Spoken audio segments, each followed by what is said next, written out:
I sat there and I was tweeting during the election, and I decided once it was clear that Donald Trump would be our next president of the United States, I began to look at some of the Twitter feeds, the Twitter posts, tweets, if you will, of some of the so-called evangelical leaders that had supported Trump or had supported the GOP ticket in the election. And I saw things like, praise the Lord, Donald Trump has won. God has delivered Donald Trump to the presidency.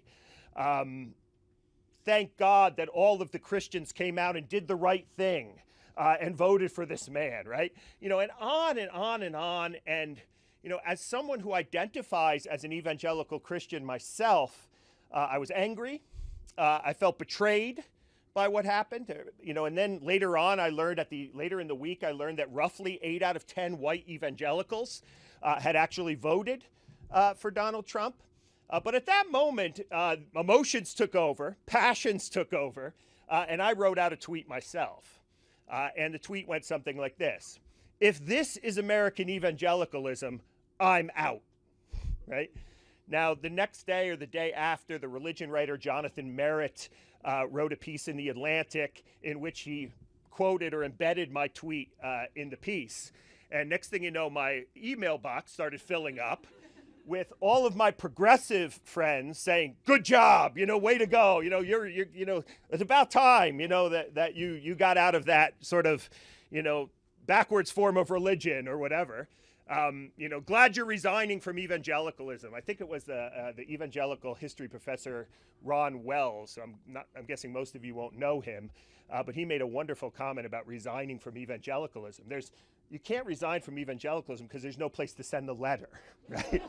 So, to whom do you send the letter to?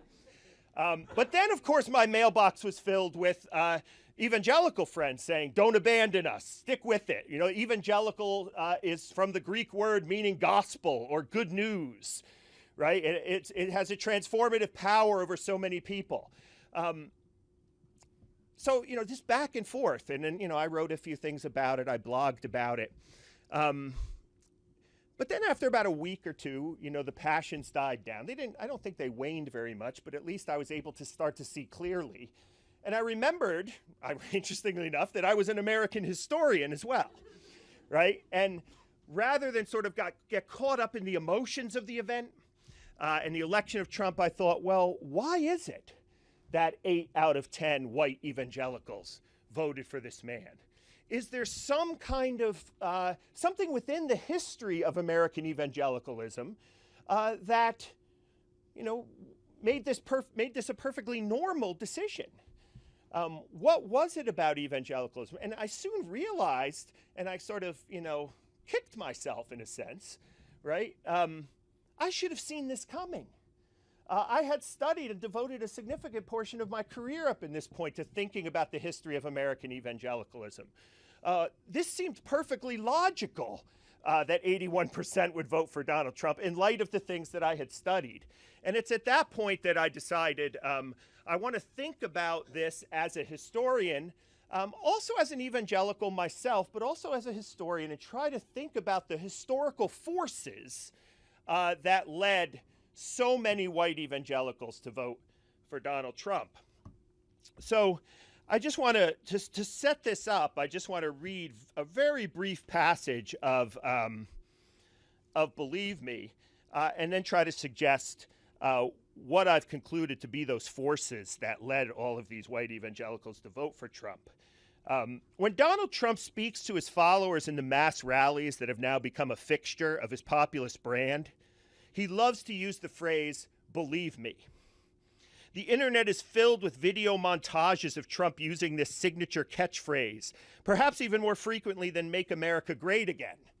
Now, I encourage you to go look for those, YouTube them. They're actually pretty entertaining.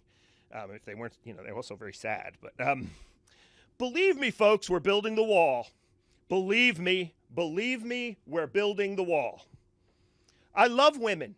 Believe me, I love women. I love women, and you know what else? I have great respect for women. Believe me. I am the least racist person you've ever met. Believe me. The world is in trouble, but we're going to straighten it out, okay? That's what I do. I fix things. We're going to straighten it out, believe me. And perhaps most importantly for the subject of my book, so let me state this right up front. In a Trump administration, our Christian heritage will be cherished, protected, defended, like you've never seen before. Believe me. This is the story of why so many evangelicals believe in Donald Trump. And I think you can think about all kinds of particular reasons: abortion, religious liberty, as defined at least by white evangelicals, immigration. You can come up with all kinds of moral, social, cultural issues, very particular issues that led American evangelicals to back Donald Trump. But I think most of those particular issues fall under three larger sort of umbrella categories. And what I've concluded is that American evangelicals voted for Donald Trump in such large numbers because they have privileged certain things over other things. They have privileged fear over hope. They have privileged political power over humility. And they have privileged nostalgia over history.